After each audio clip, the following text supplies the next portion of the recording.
Okay, so in this video we're talking about solving polynomial equations. So one thing we know about solving quadratic equations is we want one side equal to 0. It's no different when solving polynomial equations. You still want one side to be 0. So again, with this equation, I begin by moving this 14x to the third over by subtracting 14x to the third from both sides. You may notice it doesn't line up in any of these terms. So since that's the case, I'm going to just line it all up separately. So it should be 2x to the fifth, then subtract 14x to the third plus 24x equals 0. What you can do now is look for A, G, C, F. So you're going to notice 2 is in common, x is in common. So I can factor out a 2x. Factor out 2x means divide each one of these by 2x. Leave the first term to be x to the fourth power. Subtract 7x to the second power plus 12 equals 0. Now, one of my factors is 2x, and this is my other factor. I should look and see if this is factorable further.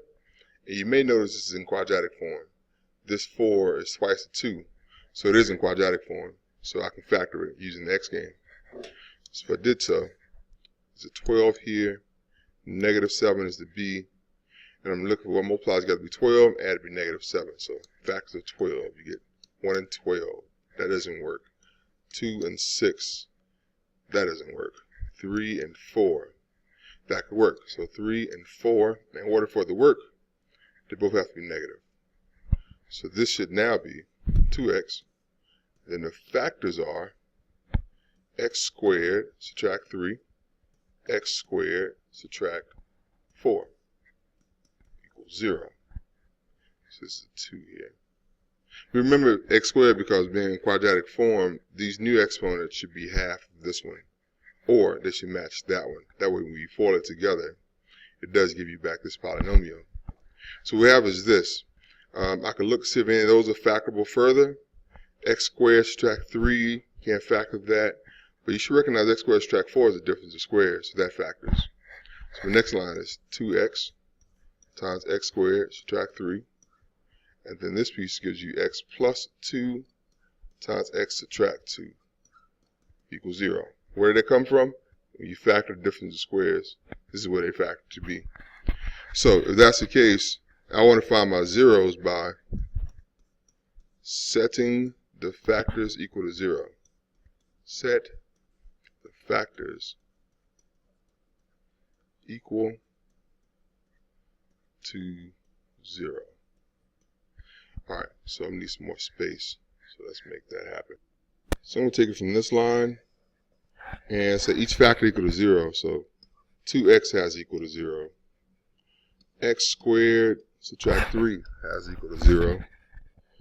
X plus 2 has equal to 0, and x subtract 2 has equal to 0. So I can solve that equation really easily, so I can just divide both sides by 2. So x has to be 0. And this one now I have to add 3 to both sides, giving you x squared equals a 3. Then I'd square root both sides. So x winds up being positive or negative square root 3. Meaning you have x equals to a positive square root 3 and negative square root 3. Here, simply subtract 2. And x equals negative 2. Here you're going to add 2. X equals a 2. So the zeros are 0, positive square root 3, negative square root 3, negative 2, and 2. If you notice, we got 5 zeros. 1, 2, 3, 4, 5. Now, the degree in our original problem was 5. So you should have had 5 zeros. So we haven't lost any zeros, and that's what they all were. All right, so that's what the zeros are. I'm going to erase this, so if you would, copy it down, and I'm going to actually give you a new one. All right, so this is the new equation. We're going to solve this equation for x. Just like any other polynomial, we want one side to be 0. So I need to move over this 330 by subtracting it from both sides. So now what you have is 169 x to the third, subtract 338 x squared, plus 165x subtract 330 equals 0. And you're going to group that. So we group together the first two terms. And group together the next two terms.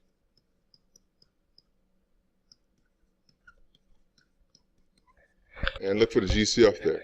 169, if you divide 169 into 338, you're going to find that it goes into it evenly. So my GCF here is 169x to the second power. And this leaves you with x, and that leaves you with 2. And if you take a look at this, and you divide 165 into 330, you're going to find that that's even, goes into it evenly too. So it leaves you with x subtract 2 here. So if that's the case, my GCF between both of these terms is x subtract 2. And that leaves you 169x squared plus 165 equals 0. There may be a GCF in that, but I'm going to set the factors equal to 0 anyway, and I'm going to find my zeros for it. So I'm going to set x subtract 2 equals 0. And I'm going to set the other one equal to 0. Change the color too. So the other one is 169x squared plus 165 equals 0. So here you add 2 to both sides. You get x equals to 2. So that's one of my solutions. Here I got to subtract the 165.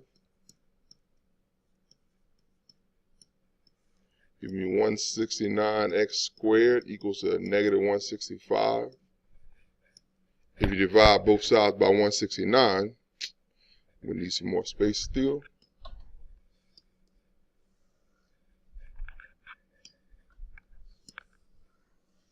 So if we divide both sides by 169,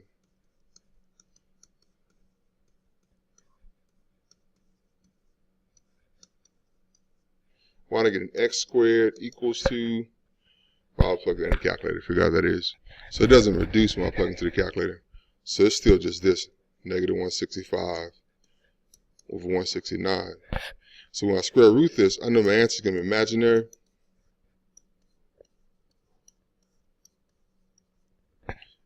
So if that's the case, I should wind up having x equals to I times the square root of 165 divided by 13.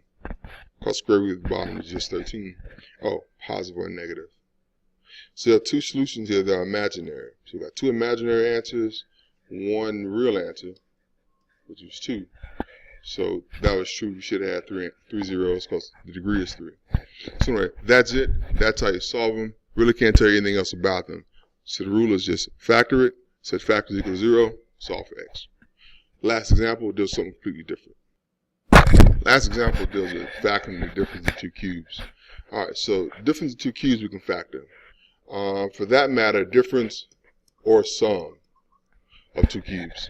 So we gave you x cubed subtract 8 or x cubed plus 8. Unlike the difference of squares and sum of squares, different squares and cubes of squares are factorable. So I can actually factor this. The way it factors is this. You need to memorize this thing called SOPs.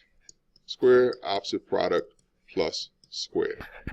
Basically what it tells you is, after you cube root, given x cubed subtract 8, after you cube root the first term, and cube root the second term, you come up with a little binomial. That binomial is going to be cube root of x cubed, which is x, cube root of 8, which is 2. And then we use square, opposite, product, plus square. So you take the first term and you square it. You get an opposite sign, so that says subtraction, now it's going to be plus. You get the product, so 2 times x is 2x. This sign means plus. And the last sign is s, so it says square, so square this number, and it's 4. So that means that x cubed subtract 8 factors to be these two, a binomial times a trinomial. And I can prove it works if I fold it together. If you actually fold that, you get x times x squared, x times 2x, x times 4. So it gives you x to the third plus 2x squared plus 4x. Then distribute negative 2 to all those. Negative 2 times x, each term. So negative 2 times x squared is negative 2x squared. Negative 2 times 2x is negative 4x. Negative 2 times 4 is negative 8. And you should notice that this x cubed comes down. X cubed. These cancel, those cancel. Subtract 8 on the end. So it works. It does give me what I began with. So it works for whether it's difference or the sum of cubes. So keep in mind, square, opposite, product, plus square. You may want to just connect each of those letters with, make it this way. Write those words beneath if you're copying this. It may make better sense. But anyway, with that being said, we tried this next one. And that's really too easy now because we just did one just like it. So I'm going to make it a little harder. Make this 27x to the third plus 8x. So the rule still applies the same. So the binomial times the trinomial. And you got the cube root the first term. Even the 27. Cube root 27. Cube root the x cubed. Cube root the 8. So cube root 27 is 3. Cube root of x to the third is x. Plus cube root of 8 is 2. And then we use square, opposite, product, plus square. So we take this and we square it. So when you square the 3 and the x, you come up with 9x squared. You get the opposite sign. So since it says plus, this is now subtraction. It says product, so the product of those, 6x. And then plus, and then you square this last number, so 4. So I'll look to see if I have any GCFs later left over, like this didn't have a GCF, 9, 6, and 4 don't have a GCF. So I can't go any further with that, and that would be the factored form of it. So even though it looks more simple, call it 27x to the third plus 8, I know the factors for it, the numbers that multiply together to give you this, are these two binomials. And that's how you use the difference of two squares. That's how they actually work, and that's how we use SOPs to help us factor it. It's a nice way of memorizing it. All right, so I think you're ready to go. That's all I have. Good luck.